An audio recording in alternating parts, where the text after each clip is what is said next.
We could, if we wanted to, head to the supermarket at 3 o'clock on a Sunday afternoon.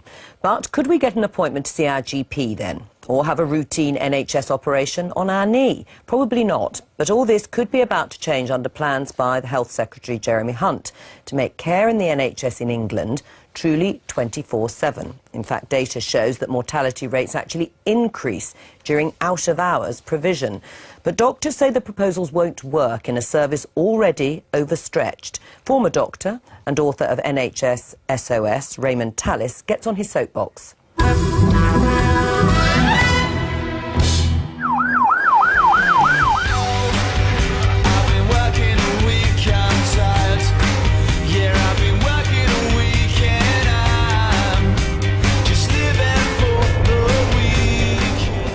I was a hospital doctor for 37 years, and in the 1990s advised the government on care of elderly people. And nothing would have pleased me more than be able to offer comprehensive care in the NHS 24/7.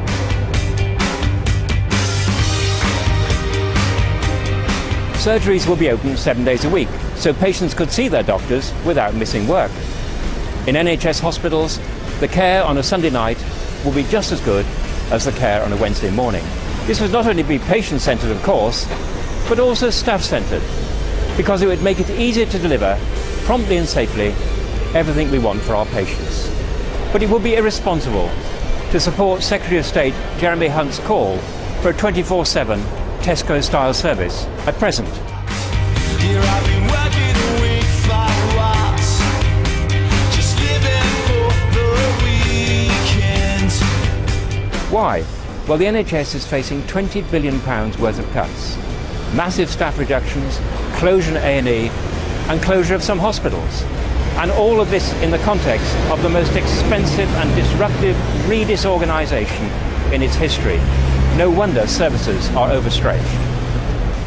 Worse still, resources will become scarcer as government plans for wasteful privatisation unfold. There will be expensive tendering processes overseen by lawyers, and taxes will be diverted into profits for multinational healthcare entrepreneurs.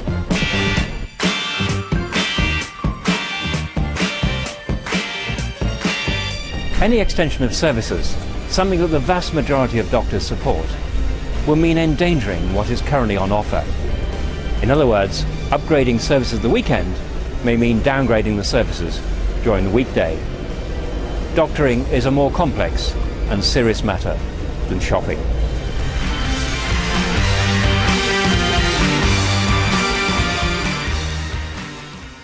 And Professor Raymond Tallis joins us now. I think everyone would agree with you that doctoring is more complicated and sophisticated perhaps than shopping. But there is a perception in the wider public also that doctors just don't want to work out of hours and weekends. Do you accept that? Not at all. I mean, I began a 104-hour week when I was a junior doctor, and I finished part-time at 60 to 70-hour week. I regard that as part-time. By the time I finished, the vast majority of doctors do work out of hours. For example, it is perfectly normal when I retired to be a consultant on call 1 in 4 and to be on 1 in 4 weekends. And so there's no question of not doing out-of-hours care. Never mind one's continuing preoccupation of patients when one wasn't being formally paid for doing it. Do you think that it's actually a demand that is worth looking at? You put it down to the fact that there aren't the resources there. But let's say the resources were there. Let's say more money was going to be there. Would it be reasonable for people to expect a 24/7 service in terms of GPs and hospitals? It wouldn't just be reasonable, it would be absolutely wonderful. When I was a doctor in hospital, it was dreadful on Sunday when you were trying to solve very complex problems because you didn't have the other support services.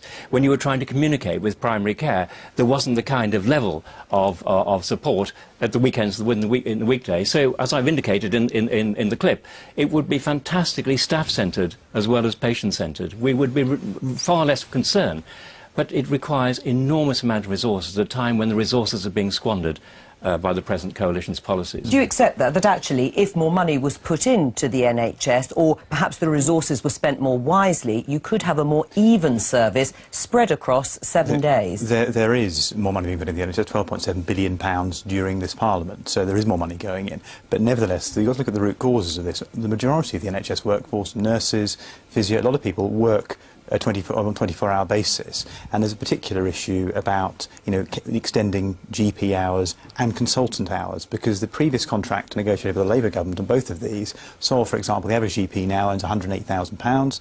The hospital consultant starts, I believe, on £85,000, and there was a 24% increase in pay that was given to consultants with the previous government. Right, so but they were still allowed. They were still allowed as part of that contract. So would you like to change opt that? opt out of weekends and evenings. So actually, this part of this is about what contract we put in place. Now, are doctors well remunerated? Yes, they're very, very well remunerated by international standards. And they should work weekends and out of hours, in your view. There's a professional obligation, as you've just heard, for doctors not just to do on-call work at that time, but to do more routine work at other times. We know that at nights and weekends, mortality rates are 10 to 15% higher. So it's about good patient care and saying when you're well remunerated, when you're earning £108,000 on average, when you're starting your salary as a consultant on £84,000. But hang on, Doug, I don't understand. What are you blaming the fact that you're 82% more likely to die in the NHS after having an operation on a Sunday compared to a Monday? Are you saying here that there are enough resources, so doctors just aren't good enough at the weekends? No, that's not what I'm saying at all. Right, well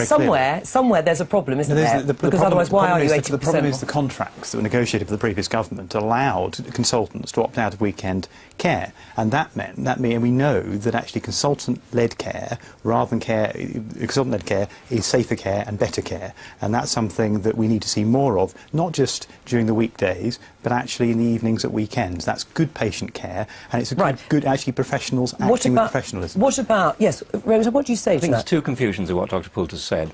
First of all, he's confusing the situation with primary care and the situation in hospitals. Pretty well all hospital consultants provide cover over weekends on a shift basis. That's an on-call cover. That's different.